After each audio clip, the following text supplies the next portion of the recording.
Alright, so this is going to be a spoiler review for the movie Preservation. It is a 2014 thriller film written and directed by Christopher Denham.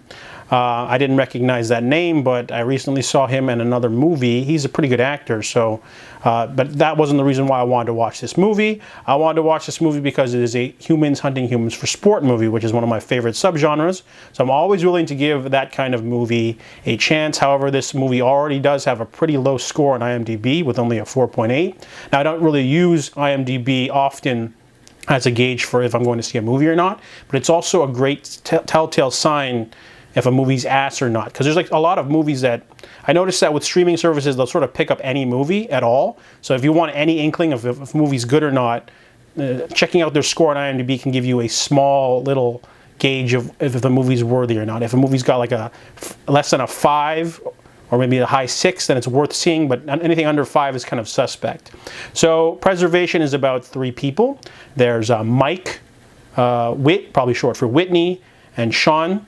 Mike and Whit are married, but they have a strained marriage. Mike is a businessman, Whit is a vegan nurse, and their brother is Sean. He is an alcoholic ex-soldier, and the 3 of them are going on a camping trip in the middle of the wilderness to a reservation. However, the preservation area is closed down, so they decide to go anyway. They bring guns and they're going to hunt some animals and just sort of live off the land like they did when they were kids. So the interesting thing about this movie is that the first half hour is no thrills on purpose. The first half hour out of an 88-minute film is just character development. So we get a sort of inkling of who the characters are and the relationships with each other, how they're doing. They issue some themes about, like, you know, you were them. And so that's pretty interesting. But the reason why the movie did this was to sort of play up the suspense factor. Because after their first night of their trip, they wake up with all of their gear gone. And there's giant black marker X's on their foreheads. So they're trying to figure out what's going on. Mike thinks it's his brother off of his meds messing with them. And for a little while, we don't know. But then the movie introduces 3 masked bike riding killers that are trying to hunt them for sport. And I think that's a really big mistake, because the antagonists, we find out later they're teenagers. They're basically like thrill killers. They don't have much of a backstory, and that's bad because we only have scenes with the 3 protagonists. But in order to hide the other killers, to bring up the suspense factor for if Sean's a bad guy or not, they shaft them of character development, and we don't really know why they're killing. You know, like a lot of movies, if you introduce a hunter character, they're usually like a rich asshole that wants to hunt humans because they hunt other animals. But these teenagers, they don't really get any development at all. They're just there. One of them has a gun as well. I thought it was like a crime of opportunity where they were in the forest, you know, messing with animals, and then they saw 3 people sleeping, so they decided to mess with them, and then things went too far. Instead, though, the movie implies that, you know, they had another gun already. They were going to go. They do this all the time, or something. But anyways, the first big action sequence happens when Nick and Whit decide to split off and go to the car, and Sean says he'll stay behind because they took his dog, which is understandable. However, he finds his dog dead, which is very upsetting. He manages to flank a shooter, stab him with a piece of sharp wood, and get his gun, but then he turns his back on his attacker and then dies because of that, which is the dumbest thing ever, because even I know, I've never been in the military, I don't know anyone, I know a couple people in the military. You have fighting skills. You have to have some fighting skills when you join the military. So number 1 rule, even if you're not in the military, is to not put your back to an attacker for no reason. It would have been better to have Sean perhaps kill his attacker, and then while he's leaving, gets shot by another one, because at this point he doesn't know how many attackers they have. So that was pretty dumb. So, you know, the military guy dies in such a cheap, cliche way. Kind of left a bad taste in my mouth. But then the same thing happens 2 more times.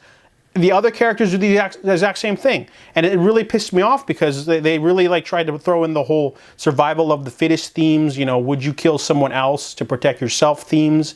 But they don't really, you know, practice what you preach. And it's really annoying, because basically Mike and Whit get split up, and Mike ends up getting killed. He ends up attacking another attacker who's trying to kill him.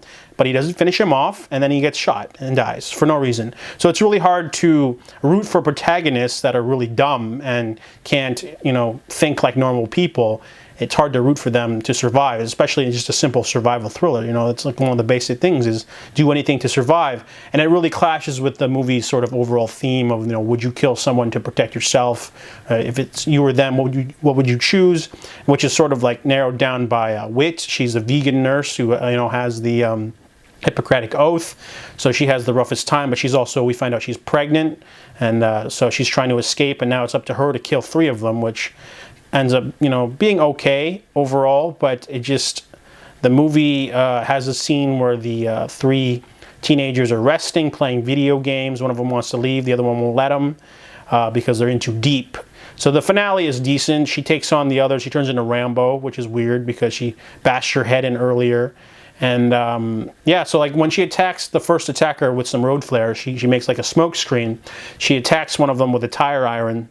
And one of them pulls a gun on her, which kind of confuses the narrative a little because, you know, first off, he's a teenager. How did he get a gun? And secondly, you know, if he had his own gun, why did they take their guns? You know, like, was this a planned attack? None of that sort of put in. They should have had a simple scene of showing the hunters enjoying something in the antagonist should have been shown doing something in the forest, and then they met them, you know, or spying on them. But they wanted to have that, is Sean a bad guy moment. So that didn't work. So the movie ends with her taking on the 3. She also has her cliche moment where she should have killed the person she had at their mercy, and she doesn't. She almost dies because of it. And then she finally is able to escape the last guy. However, he overpowers her. She overpowers him, manages to defeat him you know, by pure luck, which is fine. But overall, I felt the movie definitely had all the correct technical aspects. The movie's well shot, well acted. The movie's just not well written. And that's really annoying because on Wikipedia, the director was all like, he was analyzing the Halloween movie, John Carpenter's Halloween, because he wanted to build up like the villains to not talk and be like stalkers. But he really dropped the ball with just like an assault of cliches. There's just so many, especially when every single character, protagonist, almost dies in a bad way because they put their back to someone they just attacked or someone who's trying to kill them. You know, if you're walking down the street and someone tries to smash your head in with a bottle and you knock them down, the first thing you're going to do is not turn your back to them. I don't know, it's just against basic human instinct. So that kind of pissed me off. So Preservation, you know, it has all the right elements. It's got a decent cinematography, you know, the budgets, the actors are all there, you know, the story's decent, but just the events, the plot is just nonsensical, and it really kind of killed the movie for me. So I give Preservation a 3 out of 10.